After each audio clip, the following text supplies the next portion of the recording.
Okay, so let's say you want this design to get it in, like put it on a website of yours.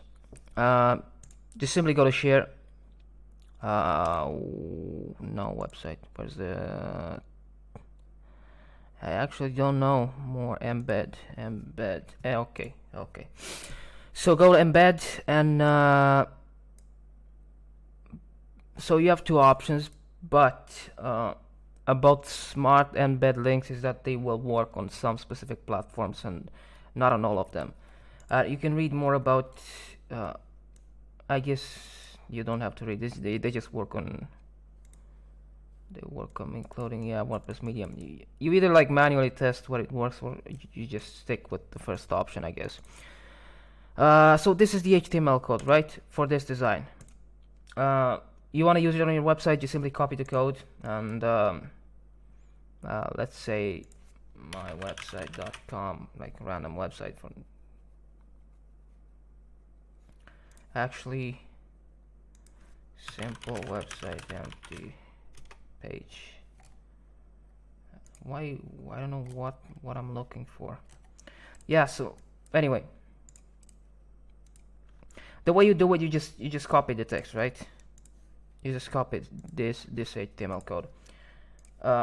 So let's say you want to paste it like in here. Assuming you have your website, you will be able to have access to the HTML code, I guess, the page.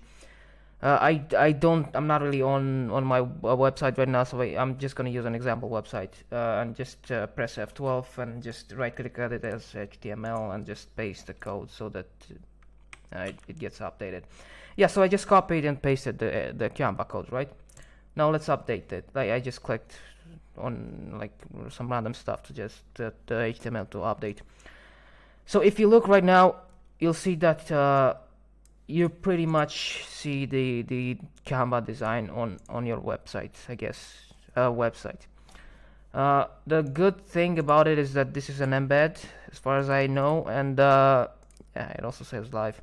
So any changes you make to your initial design, it will update in your embed, basically on your website.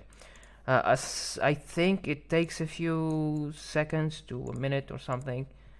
They don't update in real time, but they do update. So I guess you just have to wait a few seconds, and you don't have to change the code. They just update without you having to do anything. Yeah. So anyway, that's how you add a design to your website. That's how you integrate it. If you want it to be an embed, if you don't want any of that, you just simply go to share, download as PNG or whatever, and then you'll upload your PNG on your website. And that's it, if that's something that you want. Yeah, so that's how you can do it. Let's see if it updated. No, it didn't. It should have. I don't know why it doesn't. But as far as I know, as far as I've tested it, it should update every few, like, I guess a minute or so. I don't know. Yeah, and the second option is you just use this link, right? And like I said, it works on specific platforms. For example, if you're using WordPress or like stuff like that, you just paste the link and it gets automatically converted into this. So it should be identical. There shouldn't be any differences. So yeah, that's how you embed things in websites, and that's like I said, the other option is to just export as PNG or I don't know, SVG or whatever other thing you want, JPEG. If you have videos, just go with MP4s and stuff like that. But it won't be interactive. For example, if you have two pages, right? If you have a presentation and you want to embed the presentation in a website so that the user can like go through all pages and just see the actual animations for each slide and stuff like that.